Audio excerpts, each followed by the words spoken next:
Okay, I don't like when my hair's all over the place. Okay guys, it is a Monday morning here in beautiful Denison, Texas. It's now early afternoon. We are getting ready for a sheriff sale, an auction. This is gonna be the first one that I've been to in a really long time, just because the market has just become so saturated. I used to go and things would just get bid up so high. It was crazy how expensive things were going. And so I went for probably a year or two and just found myself not buying anything. There's Buddy, he's gonna want some money, but. Hey Buddy, you're in the middle of the road, man. You having a good day? I love you. He must not be happy today. He's normally way more happy, I promise. He may be having a bad Monday morning. Oh look, it's cops. Someone's in trouble. Man, I'm getting way too distracted today. Got too much going on. We're getting a new tractor today. It's not new, but it's crazy. It's a 9-year-old tractor, but I think it has like 144 hours on it. It's been kept in a shop its whole life, like an air-conditioned heated shop. I guess the person that owned it before, my buddy Travis, just got it. He's taken my Kubota that I bought and I've really liked. He's taking it back for what I paid for it, and I'm making up the difference for what this John Deere costs. The reason I'm getting this John Deere is because it's a bigger tractor. I guess close to 50% bigger, and it's got more horsepower, which I really like the size of the Kubota, but it's always nice to have a little bit more power, more horsepower. So I think he just texted me, he's fixing to run out there, so we're gonna go back out to the 40 acres, but we're already on the way of looking at this first lot, so I digress. Let's get back to these sheriff sale lots. Here's the first lot right here. That's why I'm distracted, because I'm driving, and I've got a lot of lots that I'm looking at in Denison, in Pottsboro, maybe one in Gunner. Because of the this last year, a lot of these sales have been postponed. Probably would have had 3 or 4 of these in the last year. They kept getting pushed back, so we got a really big list, which is a little overwhelming. I don't know if this is gonna be a good thing or a bad thing. I'm hoping there's not a lot of bidders there, but we'll see. We started this video with trying to show y'all sheriff sale properties, but as you can tell, I'm very distracted. I'm going too many directions here. This is the daily life of a real estate investor, just living the dream. Make me work, make me sweat inside, make me feel like I'm alive. Take this hurt, lady, throw it in my face. Don't let these bones slow you down, 'cause I'm coming on strong. The grass should have looked greener. I need a true believer in disguise. So the property we are at right now in West Morton here in Denison, I've actually have seen this lot for years. I've knocked on the door of the people who own it. I think because of title issues and other issues, they weren't able to sell it at the time, and that's normally the ideal situation for a property to get sent to a sheriff sale. So 831 West Morton, they have it on the tax road for $12,450, but the starting bid on it is $6,742. I mean, if I get this for minimum bid, that's a heck of a deal. This lot, compared to some of my comps, which is what I've sold my other lots for, I think I can sell it for probably low 30s. And so, I mean, just simple math. I mean, how's that not a no-brainer? You're buying a lot potentially for $6,000 that you're then gonna turn around and sell for 30. Well, and I mean, in a perfect world, yes, I get it. That sounds very appealing. But you have to understand these sheriff sales will have what's called a redemption period to them. And so typically your redemption period is going to be a 6-month period. On the 6-month redemption period, if I go to the sheriff's sale and let's say best case scenario, I pick this thing up for the minimum bid, $6,700 and change. I cannot do anything with that lot for the first 6 months and have a clear title. Yes, I can try to sell it, but when I go to the title company and try to close on this sucker, they're not going to issue me a clean title because we're still within the 6-month redemption period. So yeah, let's say I buy this thing tomorrow and then I put it on the market and I get it sold next day, which I probably would sell it really quick. It's going to go to the title company. The title company's going to be like, hey, we can't insure this title because you clearly just bought it at a sheriff's sale and there's a 6-month redemption period.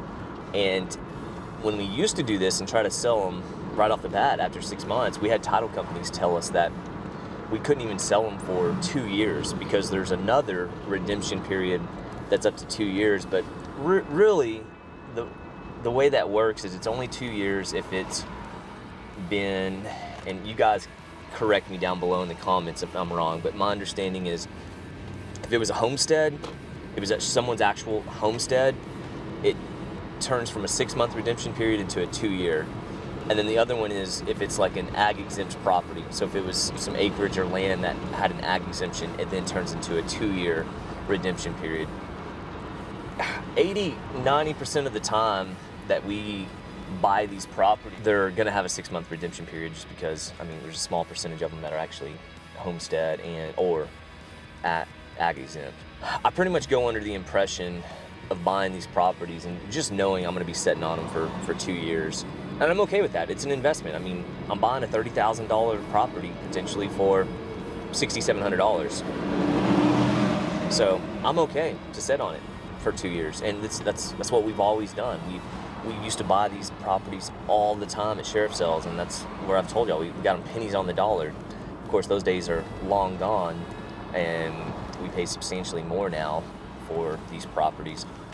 And it's funny, a lot of the time, like, depending on who's there, I've been there and like, I'll bid 700 or 7,000 and they'll be like, $7,001. And then, I mean, I could say, oh, $7,002. But then you just go back and forth and it's just silly. And so typically, I don't really play that game. If I bid 7, if I bid 7 and they bid $7,001, I'll jump up to 8. And they'll be like, $8,001. I'm like, okay, $9,000. So we go back and forth. Well, I've got to have a threshold because I still have a lot of lots that I own that I hate mowing and I hate paying taxes on. And so I don't want to overpay for a lot that's just going to add to my current inventory that I have now. The best case scenario is I go there tomorrow and we bid on the property and we don't get into a bid war and I can get it for whatever, 7, 8. I mean, I'm just giving you all an example. I'm not saying this is the case, but I feel like this is Josh's lot. I wonder if he's getting started on it. So what's funny is we're going out to the 40 acres. This is a lot on Shepherd Street that my buddy Josh and I actually bought at a sheriff's sale probably 8 years ago. I guess they're getting cleared up. I need to text Josh and see. And that actually, we had a lot on this street that was given to us. It was a family estate, and the father had passed away and the family didn't want to deal with it because they didn't think the lot was worth anything, which at the time it really wasn't. Like, well, instead of us putting it on the market and dealing with all this stuff, let's just give it to someone. And they knew that we bought lots, and so they came to us and they literally gave us one of those lots. I don't know if it was that exact one, but it's like within a block of there. But yeah, check out this house right here. This is another house on Shepherd Street. My buddy Josh and I bought that. I think we paid like $3,500 for it, $3,700 for it, and I believe that was the first house me and him had bought together at a sheriff's sale. And it was rough. The house itself still pretty rough. We did what we call like a lipstick remodel, and we rented it for years for 5, 6. I think the last time we had it rented, we were getting like $700 for it. Man, he's taking my Kubota. Oh no, there it is. Look, check that out. Look how pretty that sucker is. You're moving that camera around like this is a rough ride. Woo! Look how pretty that is. Out with the old, in with the new. I jumped him already right off when he got out of I knew he was gonna be mad. I said, nah, you don't even drop it off. I'm not sure where it is, but if you look right here, this hard line goes into a rubber line. Yeah. And it's got a hose clamp. I tightened it up. That's where it was coming from. And it was just running down that line and dripping off of it. Gotcha. But look at this. The paint's not even burned off the header yet. They hadn't even got it hot. That is insane. Yeah, I didn't have the hours or the miles, it's just the time. And like you said, it'll handle these hills a little bit better too. All right, that's for the John Deere 24,000. Okay.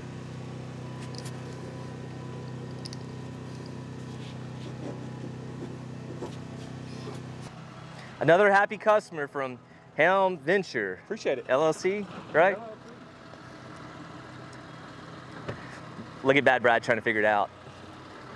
Oh,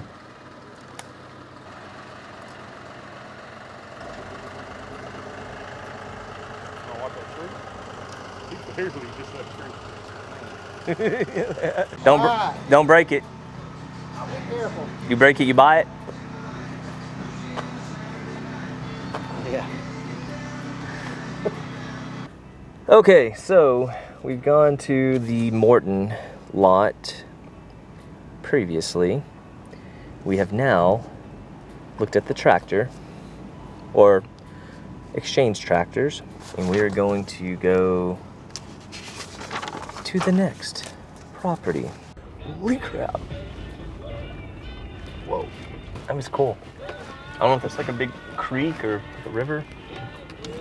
Clearly it's not a river, but a big creek bed. Okay guys, so now we're at the second property.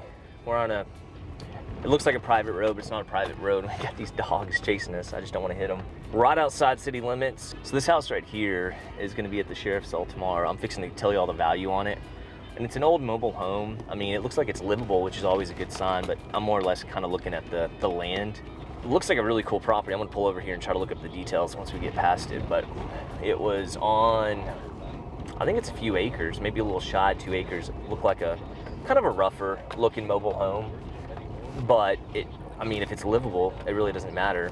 The thing that stinks to that situation is someone does live there, and so of course there's going to be emotions involved. And if we purchase that house for the back taxes, I don't know their current situation, but there's a good chance they're going to be pretty upset. I mean, that's part of it. You don't pay your taxes.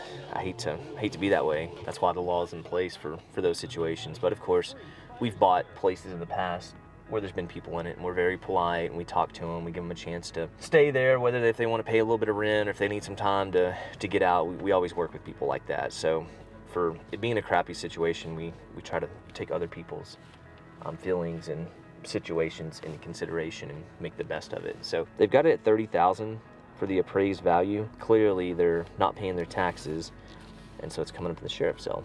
It is coming up for $7,500. If I were to purchase that for the minimum bid, I would be very, very excited. I'm not sure what it's gonna get up to. That's the issue. I think that was a really cool property because of, I mean, look at where we're going. Get that shot. This is a road called FM 1753. Just real pretty drive. I mean, it probably, we'll put a timer on it, but it'll probably take us 10 minutes and we'll be in town. So it's outside city limits, it's over an acre, it's off the beaten path, it's far enough off the main road where you don't have the road noise, but yet we're less than 10 minutes from town. So that's kind of what everyone wants right now. Everyone says, I want an acre, I want to be outside city limits, and I want to have something we can live on. And so my perspective, if I could get that particular house, I would talk with the current tenants in there and work something out with them, and probably just let them stay in it. Just continue to rent it out and just see what their long-term plans are, and maybe in the future owner finance it back to them. Again, I don't know their situation. It may have been to where that gentleman of the estate passed away and there was 15 children, grandchildren, whoever involved, and they were never going to have a clear title. So in their mind, they might have been like, why am I paying taxes if I own this with 14 other people? And so we may be helping them out by letting it go through the sheriff's sale process. That's going to clear the title with a redemption period, potentially. Again, we've purchased these properties in the past and have had issues with them, but that is the ideal, is to purchase it and let the process of the sheriff's sale clear the title, so that in 6 months to 2 years we get a clear title and maybe owner finance it back to them, or maybe they decide they don't want to live there anymore and this is just the situation that makes them move out, and then we either rent it out or move the mobile home off of it, build something on it. I don't know, there's really a lot of options. Being outside city limits really gives us a lot of possibilities, so that's an exciting unit. 131 East Wall Street. I think I know where this one's at. Do I look like I'm busy? Okay. East Johnson. This might be our last one. Before. So that house is a house on Hall Street. So that one's on the tax roll for 40 grand. And it's coming up for $9,700 as the minimum bid, but then it's also got $1,400 $14.43 for 2020 taxes that are due. So you pay for what the back taxes are and what the attorney fees are. And then there can be other fees on there. There can be mowing liens. And so when they go out and look at these properties, that's what part of the attorney costs are. They look up back taxes and any liens that could be on them. And so then once they figure out what liens it could be on it, they go to those entities like the city or the mortgage company or whoever and try to figure out, like, hey, this is what you say you owe on this property. Would you like for us to collect this on your behalf? And they say yes. So then it gets added to that. But I feel like majority of the time it's normally just going to be back taxes and attorney fees. So even though that says the minimum bid's like $9,400 and change, that's not calculating the 2020 taxes because those just became due. There's that guy that was on our land in the blue shirt. So look at that building right there. But I didn't get a chance to buy that, and I think I bought it for like $7,000, which I thought was a good deal. It's a lot of square footage. You can see where it looks like they added on in the middle, and then they added on in the back, and so it was really, really funky. And I think at one point in time as a restaurant, like years ago, I never had been in there, but I remember people saying it was a restaurant a long time ago. I think this lot right here is coming up at the sheriff's sale. So I'm looking at all these things just because, like I said, there's a lot of properties here. I don't think I'm going to be competitive enough. There's a silver lining to all this is normally when I'm out looking, especially the day before the sale, we'll normally run into investors that are kind of doing the same thing that I'm doing. We've not seen anyone yet. I think this is only our 4th or 5th property, so it doesn't mean anything. But so far, is a good sign. But that doesn't mean there's not been 10 people that's driven by this lot today, just not at the time that I did. Okay, so we got 1 in Pottsboro, we got 2, we got 3, 4, 5, 6, 7, 8, 9, 10, and that's in Whitesboro. I'm trying to cancel out all our Denison ones and make sure we've seen everything that we've wanted to see, which I'm really happy I'm doing this because some of these that I wasn't that excited about, like I may have taken them to minimum bid. I'm probably not taking them much past that. There's some of these that I'm seeing that I'm kind of excited about. I mean, if I can get them close to a little above minimum bid. But again, we'll see. Tomorrow will be exciting to see how many people are there and just kind of see what people are spending on this stuff now, because like I said, I probably hadn't been to one in 2 or 3 years. Okay, so Sherman, Tom Bean, Whitesboro, Gunner. So we're in Denison one right here. It's the one we're looking at right now in Johnson. There's one on East Main that I saw. I may go buy it just to rule it out, but I think it's a really, really difficult lot to build on because elevation of it just drops off. But we'll go by and look at it. It's been recently surveyed. I mean, you can tell it's been a little while ago because it's just, that literally just fell off. You can see where it's sun faded. So I mean, that, I don't know how long ago, 3 months, 6 months ago, but looks like a lot that's coming up. It looks like it goes from right here. So right there you can see the pink flag. The only issue is I like the elevation here, but it looks like it really drops off. There's a massive, massive tree back there. Oh yeah, look at this drop off down here. It doesn't look like it's a standard 150 foot. A typical city lot's 50 by 150. This one might be like 120. It looks like it was 50 foot wide, but look at this big hole. It's probably where water runs through at. I need to look at this lot and see if it's in the floodplain or not, which, I mean, yeah, being in the floodplain is not ideal situation. Clearly that's a very bad thing. We're probably 5 foot higher than that house over there. I don't think that house is ever flooded, so.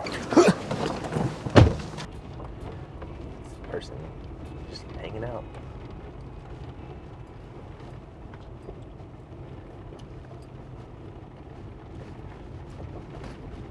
Isn't that cool? I mean, just imagine if you lived in this neighborhood and you had like a golf cart or a side-by-side. I mean, you'd be short distance down here. The thing that sucks is there's water that runs under FM 120, and I think it feeds onto this lot. It's probably why it's not been built on, or it's vacant.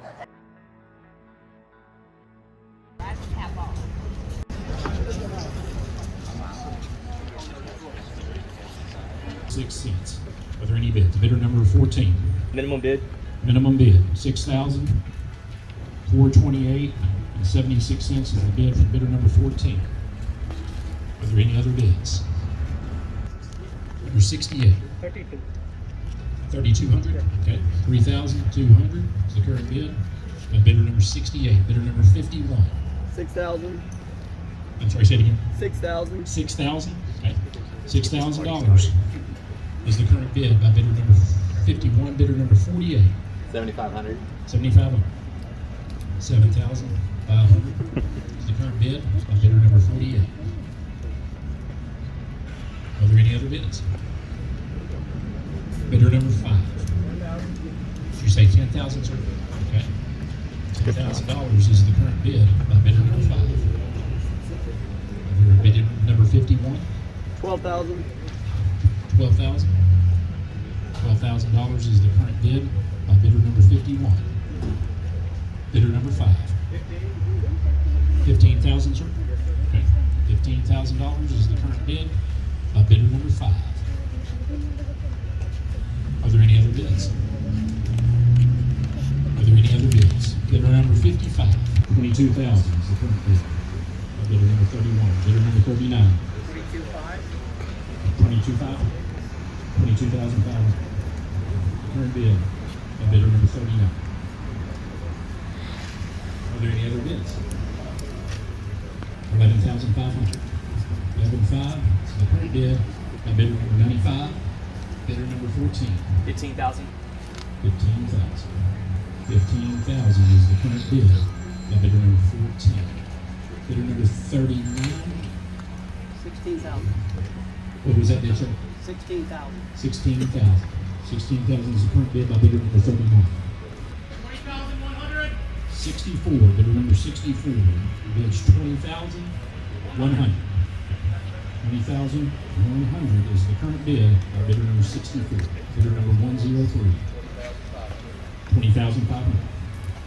20,500. 7,000. $7,000 is the bid for bidder number 28. Bidder number 14. 7,500. 7,500. 7,500 is the bid for bidder number 14. Bidder number 28. You say 8,000? 8,000.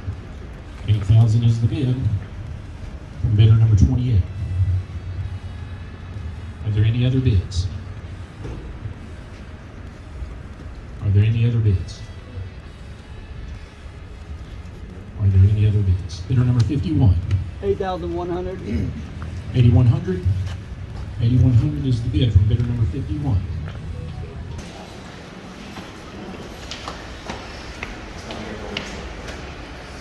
At